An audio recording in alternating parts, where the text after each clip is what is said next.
Halo semuanya, selamat datang di video pertama dari seri pembelajaran Mendix. Pada video kali ini kita akan memulai perjalanan untuk memahami apa itu Mendix. Bisa dibilang Mendix itu kan low code ya, jadi dia merevolusi cara kita mengembangkan aplikasi. Nah, di video kali ini saya akan menjelaskan apa itu Mendix, bagaimana low code bekerja, mengapa platform ini menjadi solusi yang sangat relevan untuk developer, bahkan untuk bisnis gitu kan, bisnis modern. Jadi, sebelum kita masuk ke Mendix, kita harus tahu lebih dulu konsep dari low code itu apa. Jadi, dalam pengembangan aplikasi itu sebenarnya ada beberapa metode ya. Ada low code, ada no code, dan ada high code atau orang-orang biasa kenal dengan traditional code gitu. Tapi kali ini kita akan spesifik membahas tentang low code. Low code itu bisa dibilang pengembangan aplikasi yang memungkinkan kita itu membangun aplikasi dengan menggunakan antarmuka visual gitu kan. Jadi kita nggak perlu nulis kode-kode atau script secara manual untuk setiap aspek pengembangan aplikasinya gitu kan. Jadi kayak saat kalian kembangin aplikasi misalkan menggunakan Java, JavaScript, itu kan kalian murni menuliskan scriptnya atau code itu secara manual. Tapi kalau kalian menggunakan low code itu nggak perlu. Jadi semuanya itu bisa dibilang berkaitan visual gitu kan. Perlu sih kode script tapi sedikit saja, itu nggak banyak-banyak banget gitu. Nah, low code itu memanfaatkan tools seperti drag and drop, visual modeling, otomatisasi, dan lain-lainnya. Jadi sehingga mempercepat proses pengembangan saat kita mengembangkan aplikasi. Nah, contohnya saat kita menggunakan metode tradisional code, kita itu membutuhkan beberapa hari atau bahkan beberapa minggu gitu kan untuk membuat sebuah prototipe aplikasinya. Nah, kalau low code kita bisa menyelesaikan itu dalam waktu yang lebih singkat gitu kan. Nah, sebagai contoh gini, saat kalian mengembangkan atau membuat aplikasi CRUD aja deh, mungkin kalau pakai tradisional code kurang lebih itu 1-3 hari. Let's say anggaplah 1 hari aja gitu kan. Tapi kalau misalkan kita pakai low code, ya paling enggak 5 menit mungkin ya untuk buat dari skema database sampai halaman itu jadi. Tapi balik lagi, ini hanya prototipe ya. Kalau seandainya kalian ingin mengembangkan aplikasi yang lebih kompleks ya nggak mungkin gitu dalam hitungan menit, pasti lama gitu kan. Nah, sekarang baru kita bahas ke Mendix ya. Apa sih Mendix itu? Nah, Mendix itu adalah salah satu platform low code-nya. Dan dia itu cukup terkenal di dunia. Ya, saingannya ada sebenarnya, salah satunya itu OutSystem. Jadi memungkinkan kita untuk membangun aplikasi berbasis web atau mobile itu lebih cepat dan efisien gitu kan. Karena banyak dibantu oleh Mendix-nya. Nah, platform ini itu dirancang sebenarnya bukan hanya untuk developer profesional gitu kan, tetapi juga untuk citizen developer. Citizen itu orang-orang non teknis yang ingin membangun aplikasi itu tanpa harus coding gitu kan. Contoh misalkan product manager atau siapapun itu kan yang ranahnya itu sebenarnya bukan teknis gitu kan. Dia bisa bantu kita untuk pengembangan aplikasinya gitu kan kalau seandainya mereka dibutuhkan gitu. Jadi sebenarnya Mendix ini mendukung berbagai jenis aplikasi mulai dari prototyping yang sederhana hingga aplikasi yang bahkan skalanya cukup kompleks gitu kan untuk perusahaan itu bisa pakai Mendix. Nah, Mendix ini ada beberapa komponen ya di dalamnya yang include di dalam Mendix itu. Yang pertama adalah Mendix Studio ini itu bisa kita akses itu dari browser. Jadi nggak perlu install macam-macam ya di device kita. Itu cukup kita akses dari browser, kita udah bisa akses Mendix Studio. Tapi memang Mendix Studio ini diperuntukkan untuk pengguna yang non teknis, bukan yang profesional ya. Karena memang basicnya di Mendix Studio itu murni hanya bisa dibilang apa ya, tools-toolsnya itu sedikit, nggak terlalu banyak. Jadi kalau misalkan kalian ingin membuat visual yang sederhana, nggak perlu kompleks-kompleks, itu bisa menggunakan Mendix Studio.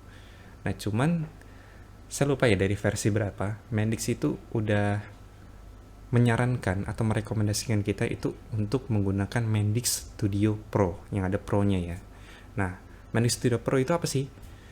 Mendix Studio Pro itu aplikasinya itu berbasis desktop ya.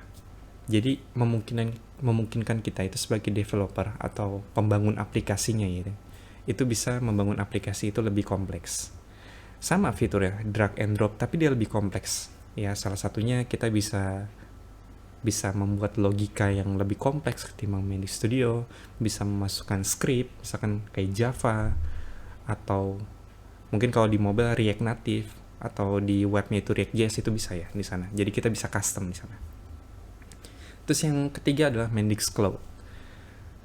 Jadi dari pengalaman yang pernah saya temui di lapangan saat kita sudah selesai membangun aplikasinya dan ingin di testing oleh tim kita yang lain, mungkin contohnya adalah QA. QA itu kan perlu memastikan aplikasi yang kita bangun itu sesuai dengan yang sudah dibuat ya, sudah dikesepakatan gitu. Jadi semua flow-nya itu jalan tanpa ada bug ya istilahnya gitu kan.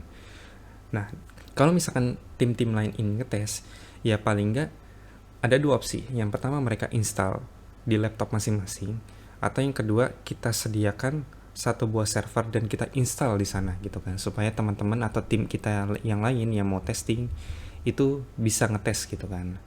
Nah, di Mendix itu mereka sudah menyediakan gitu kan tempat hostingnya. Jadi kita bisa upload ke sana, cukup satu kali klik, nanti aplikasi itu bisa diakses oleh banyak orang gitu kan. Tapi memang ada limitasinya. Kalau nggak salah tuh limitasi yang diperbolehkan oleh Mendix itu hanya 6 session. Jadi 6 orang akses secara bersamaan gitu kan. Bahkan 4 kalau nggak salah. Ya. Dan yang terakhir adalah marketplace. Jadi Mendix itu menyediakan satu buah pasar ya, yang isinya itu kayak widget, modul, template, atau lainnya gitu kan, yang bisa kita gunakan untuk mempercepat pengembangan.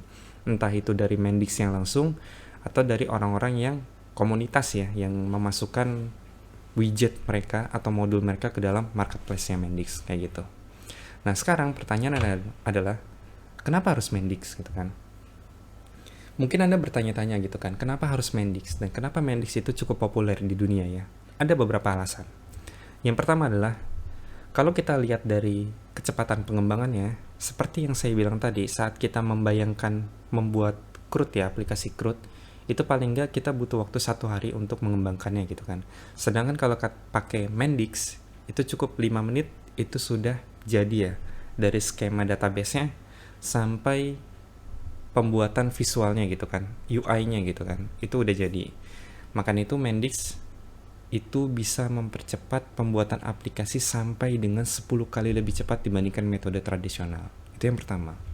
Yang kedua adalah kolaborasi yang lebih baik. Kenapa gitu? Kalau seandainya kita menggunakan tradisional code ya, secara tim teknis ya, hanya tim teknis gitu ya kan yang mengembangkan. Nanti ada lagi mungkin product manager, itu cuman mengarahkan saya pengennya begini dan begitu gitu kan. Tapi kalau seandainya di Mendix, karena memang konsep awalnya adalah bisa digunakan oleh citizen developer, makanya orang-orang yang ranahnya bukan teknis ya, dia non teknis, itu bisa bantu kita dalam mengembangkan aplikasinya kayak gitu kan. Nah terus yang ketiga adalah skalabilitas. Mendix itu bisa mendukung aplikasi secara kecil hingga besar, tapi memang ada keterbatasannya. Salah satunya adalah Mendix hanya support untuk aplikasi monolith, jadi nggak bisa tuh kayak namanya client server, itu nggak bisa. Dan yang terakhir adalah efisiensi biaya. Tapi yang perlu digarisbawahi adalah efisiensi biaya untuk biaya pengembangan. Kenapa kayak gitu? Karena yang pertama itu mengurangi waktu pengembangan. Yang kedua adalah tenaga kerja. Kenapa tenaga kerja juga? Karena secara nggak langsung orang-orang yang non teknis bisa membantu kita untuk mengembangkan, tapi dengan catatan ya orang yang membantu pengembangan ini memang mengerti gitu cara pakai Mendix-nya, dan ada sedikit logika lah yang mereka pahami kayak gitu kan. Nah, satu hal yang perlu dipahami adalah kalian harus membedakan mana low code dan mana no code gitu kan. Low code dan no code itu berbeda.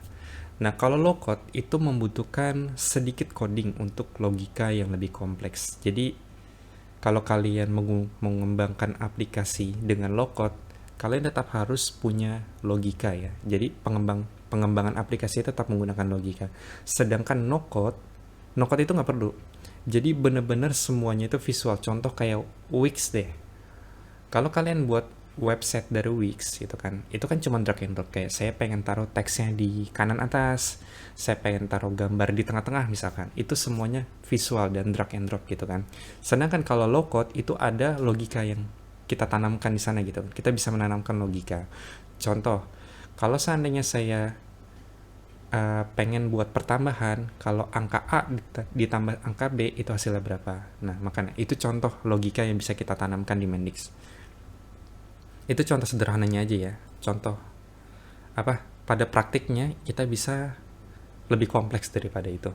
Makanya Mendix itu adalah platform low code ya, karena meskipun berbasis visual, Mendix itu memungkinkan kita itu untuk menambahkan logika yang lebih kompleks ya jika diperlukan. Maka dari itu Mendix cocok untuk aplikasi perusahaan dengan kebutuhan yang lebih besar, dari kecil hingga besar kayak gitu ya. Nah, di video berikutnya kita akan bahas lebih dalam ya tentang Mendix. Jadi Mendix itu apa dan kenapa Mendix itu bisa dibilang jadi game changer ya bagi developer dan bisnis.